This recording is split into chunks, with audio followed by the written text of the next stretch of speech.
네, 코로나19 백신 접종이 시작되면서 접종 후 일상 회복에 대한 기대감이 커지고 있습니다. 하지만 11월 집단 면역 형성을 목표로 하는 만큼 당분간 거리 두기를 준수하고 마스크를 써야 하는 일상은 변함이 없는데요. 네, 이제 긴 여정의 출발점에 선 셈입니다. 이영민 연세대 의대 진단검사의학과 모시고 자세한 내용 알아보겠습니다. 어서 오십시오. 어서 오세요. 네. 예. 자, 국내에서 코로나19 첫 확진자가 발생한 날짜가 작년 1월 20일이었고 어느덧 이제 1년이라는 시간이 더 지났습니다. 글쎄 오늘 접종 첫날 좀 어떻게 지켜보셨는지 먼저 그 질문부터 좀 드려봐야 될 것 같습니다. 굉장히 여러 가지 좀 감정이 교차를 했는데요. 네. 일단 저희가 이제 말씀하셨던 것처럼 작년에 이제 국내 코로나19 첫 확진자는 1월 20일 날 접종이 됐고 처음 오늘 이제 백신 접종이 된 2020년 2월 26일은 어떤 날이었냐면은 그때 대구 신천지 관련 집단 감염 때문에 엄청난 검사를 하면서 굉장히 전 국민들이 좀 두려움에 빠져있던 시점입니다. 예. 그래서 이제 그때부터 시작을 해서 그 당시에 전 세계 확진자는 8만 명 정도였고 중국에서 7만 8천 명이 나왔거든요.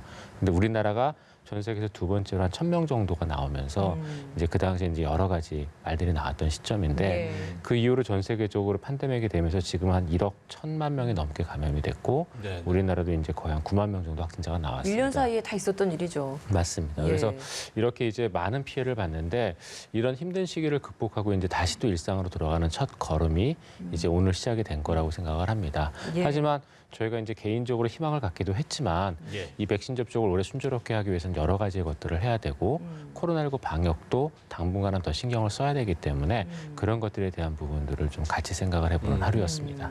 백신 접종을 순조롭게 하기 위해서 해야 될 것들 여러 가지라고 말씀해 주셨는데 어떤 것들이 있는 겁니까? 일단 제일 중요한 거는 백신의 확보겠죠. 저희가 이제 백신 계약은 충분한 양을 계약을 했지만 지금 현재 백신들 중에 일부 백신들은 이제 각 국가나 각 지역의 이제 이기주의에 따라서 해외 수출이나 이런 것들이 좀 지연되는 경우들도 일부 있거든요. 그래서 예. 그런 것들을 극복하고 백신을 계획에 맞게끔 올바로 확보하는 게 제 시기에 이게 제일 중요할 것 같고요. 예. 그다음에 두 번째는 저희가 또 중요한 게 이 백신을 아무리 그렇게 해서 들여오더라도 맞고자 하는 국민들이 자발적으로 협조하지 않으면 놓기가 어렵습니다. 예. 저희가 이미 작년에 독감 백신 가지고 한번 그런 것들을 경험을 했거든요. 예. 그래서 작년에 오히려 그 독감 백신의 고령층 접종률이 평년도보다 떨어지는 사태를 한번 경험을 했었기 때문에 이런 일들이 이뤄지지 않도록 백신에 대한 정확한 정보를 잘 공유하고 협조적으로 모든 국민들이 다 백신을 자발적으로 맞을 수 있도록 하는 게 중요할 것 같습니다. 예. 이렇게 협조를 말씀을 하셨는데 아직까지 이제 부작용을 좀 걱정하시는 분들도 계신 것 같습니다. 실제로 오늘 같은 경우에도 뭐 혈압이 오르거나 어지러운 증세를 호소하는 분도 계셨는데 글쎄 큰 문제는 없는 겁니까? 예, 큰 문제는 없다고 생각을 합니다. 네. 이 백신의 안정성에 대해서는 그동안 굉장히 많은 얘기가 나왔었습니다. 근데 정은경 청장 발언으로는 이 아스트라제네카 백신이 식약처의 3중 검증을 거쳤다라고 얘기도 했고 그다음에 해외 유명 정치인들도 이 아스트라제네카 백신의 안정성에 대해서는 굉장히 많은 말들을 했거든요. 네. 그리고 실제로 이제 영국 쪽에서 나온 데이터에서도 아스트라제네카 백신을 맞은 사람들 중에 부작용이 발생하는 한 사람의 비율은 0.3%. 1,000명당 3명을 얘기를 했고 예. 이 3명도 전부 다 거의 대부분이 굉장히 간단한 증상들, 즉 경미한 증상들을 호소한다는 얘기를 했습니다. 네. 그래서 이 아스트라제네카 백신의 안정성에 대해서는 저희가 걱정하지 않아도 될 걸로 생각이 됩니다. 그러니까 피로감, 두통, 근육통 이런 것들은 사실 독감 백신이나 그러니까 다른 백신을 맞을 때도 흔히들 나타나는 경미한 증상이기 때문에 크게 염려할 필요는 없다라는 말씀을 해주신 건데 앞서서 이제 몇 가지 포항이나 인천에서 있었던 이상 증세들이 혈압이 올랐던 그런 부분이 고혈압이 있는 분들 같은 경우에는 내가 고혈압 때문에 혈압이 오른 것인지 혹은 이 백신 접종 후에 혈압이 오르는 것인지 그 증상을 구분하는 것도 좀 필요할 것 같은데 이런 건 어떻게 저희가 구분을 할 수 있겠습니까? 예, 맞습니다. 이제 기저질환을 갖고 있던 분들 같은 경우 갖고 있는 분들 중에서 특히 이 백신의 이상 징후하고 유사한 증상을 보여주는 기저질환을 갖고 계신 분들은 좀 예. 구별이 어려울 수도 있거든요. 근데 우리가 통상적으로 이 백신 때문에 나타나는 증상들은 백신 접종 한 15에서 30분 정도 사이에 나타나는 경우가 많습니다. 그리고 이 증상들이 지속되기보다는 이제 시간이 지나면서 천천히 사라지는 그런 경향들을 보이거든요. 그래서 그런 것들을 통하면은 저희가 어느 정도 구분이 되고 그다음에 또 이제 한 가지 저희가 구분을 해야 되는 거는 이 백신 접종이라는 게 약간은 좀 스트레스를 주는 이러한 의료 행위이다 보니까 주사를 맞은 분들 중에서 조금 혈압이 오르거나 또는 약간의 이제 어지러움증을 또 느끼는 분들도 일부 있습니다. 예. 여러 가지 심리적인 어떤 그런 것들 때문에 그런 것들도 저희가 좀 일부 구별은 해야 될 것 같고요. 전부 다 큰 문제가 있는 것들은 아니니까 안심하고 맞으셔도 될 것 같고 예. 다만 이제 백신들 중에서 특히 이제 mRNA 백신인 모더나나 화이자의 백신은 아나필락시스라고 부르는 굉장히 전신적으로 심한 알러지 반응을 일으키거든요. 예. 근데 이런 것들은 보통 저희가 호흡곤란을 동반한 굉장히 심한 형태의 반응들을 보이기 때문에 구별이 가능할 걸로 생각이 되고 그리고 이런 경우에 대비해서 질병관리청은 이 mRNA 백신을 맞추는 경우 반드시 응급키트를 옆에 갖다 놓고 맞추도록 하고 있습니다. 예. 그리고 반드시 30분 동안 증상을 관찰하고 그래서 반응이 나타나자마자 바로 응급키트에 있는 그 에피네프린이라는 약을 접종을 하면은 거의 대부분은 정상으로 다 돌아오시고 아무런 후유증 없이 치유가 되시거든요. 그래서 큰 문제는 없을 것 같다는 게 제 생각입니다. 그러니까 이제 알레르기 반응을 평상시에 좀 어떤 약물을 복용을 하거나 그랬을 때 이게 좀 반응이 있었던 분들은 사실 특히 더 걱정을 하실 것 같아서요. 그러니까 경미한 알레르기 반응 증상이 있었던 분들은 백신 접종을 해도 상관이 없다. 이렇게 이해를 하면 되는 겁니까? 예, 맞습니다. 그 mRNA 백신 접종에 대해서 그래서 이제 말씀드렸던 그런 아나필락시스라는 그런 과도한 알러지 예. 반응 때문에 사실 미국에서는 그 접종 초기에 알러지를 갖고 있는 사람들을 좀 배제하는 그런 분위기가 있었거든요. 근데 거의 대부분의 통상적인 생활에서 경험할 수 있는 정도의 알러지라는 큰 문제는 없습니다. 없고 다만 이 백신에 들어가는 물질들 중에서 이제 PEG 폴리에틸렌 글리콜이라고 부르는 물질이 있거든요. 예. 근데 이 물질에 대한 알러지를 갖고 계신 분들이 일부 있습니다. 그런 분들 같은 경우에는 좀 더 과도한 그러한 그 알러지 반응이 일어날 수 있기 때문에 본인이 그런 알러지 반응을 갖고 있다고 명확하게 인지한 경우 그런 경우에는 좀 주의가 필요할 수도 있을 것 같습니다. 저는 좀 이 부분도 궁금한데 이제 백신을 접종하게 되면 항체가 형성되지 않습니까? 그런데 내 몸에 이게 항체가 형성이 됐는지 알 수 있는 방법이 있습니까? 알 수 있는 방법이 있습니다. 아.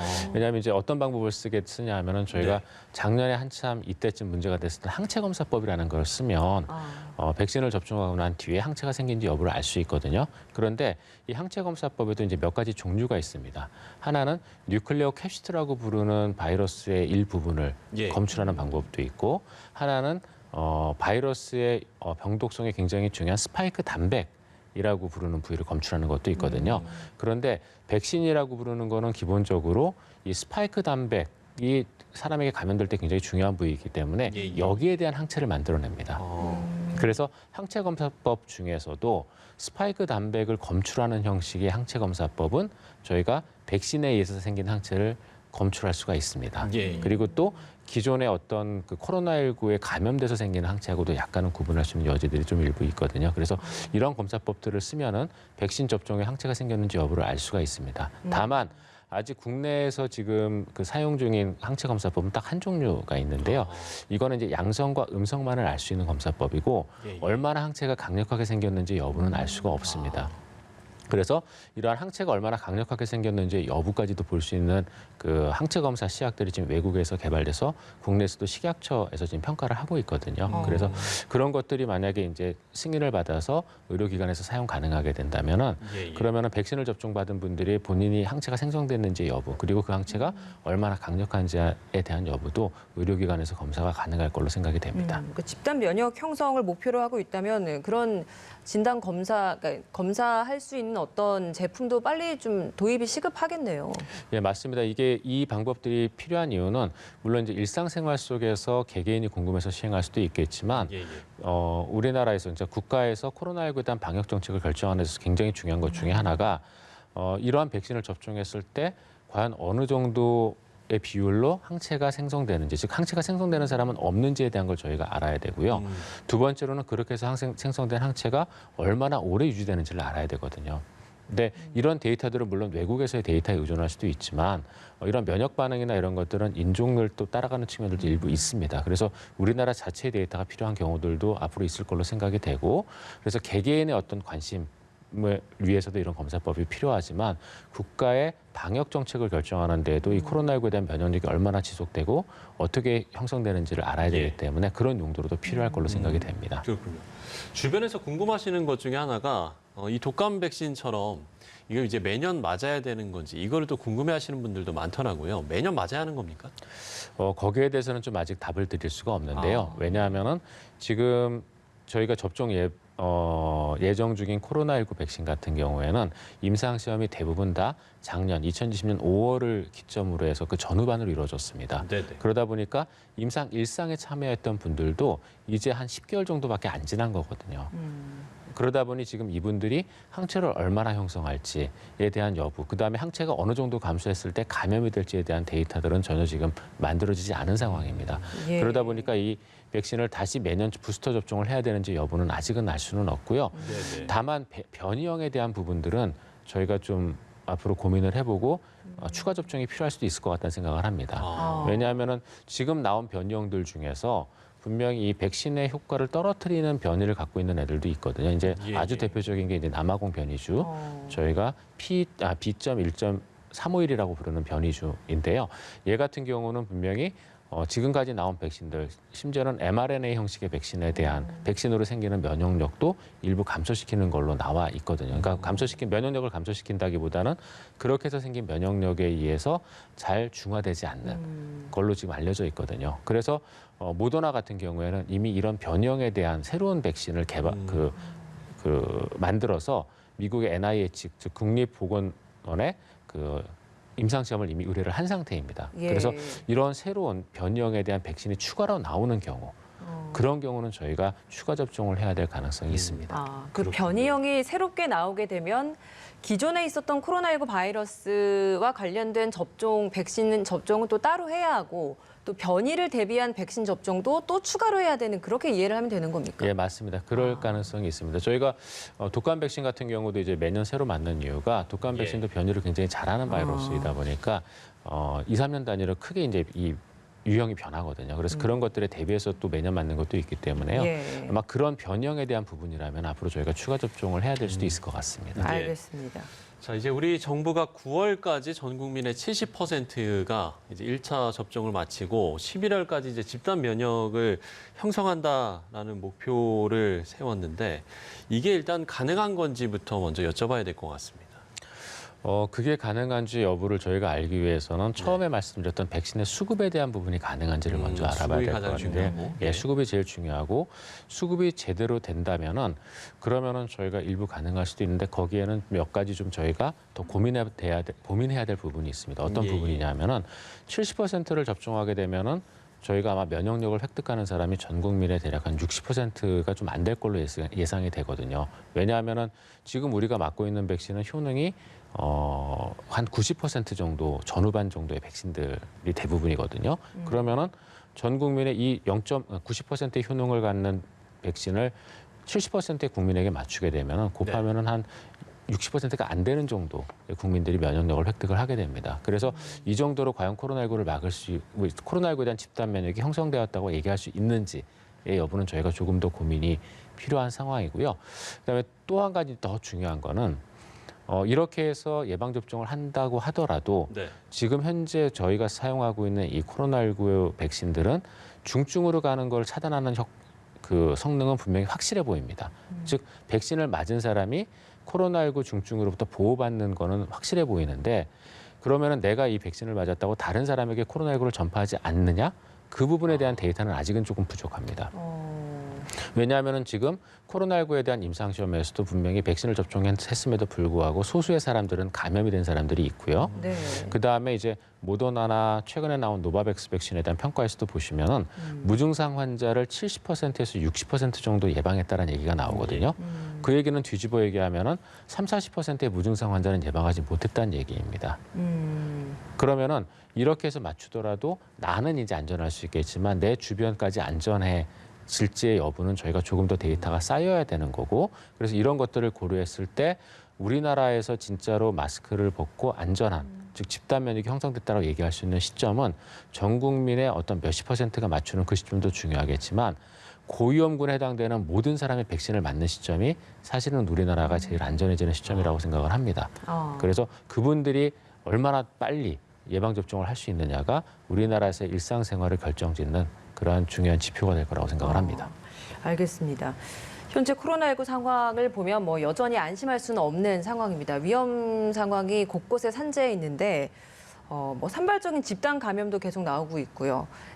감염 재생산 지수도 2주 연속 지금 2를 넘고 있는 상황입니다. 정부가 오늘 거리두기 단계도 2주 더 연장을 하겠다. 5인 이상 모임도 계속 금지하겠다. 이런 입장을 밝혔는데 정부의 이런 조치에 대해서 현 이 코로나19 확진 상황을 좀 비교해서 봤을 때 적절하다라고 보십니까? 저는 적절하다라고 생각을 하는데요. 예. 그렇게 생각하는 이유는 이제 저희가 이스라엘의 사례를 보면 조금 알 수 있을 것 같습니다.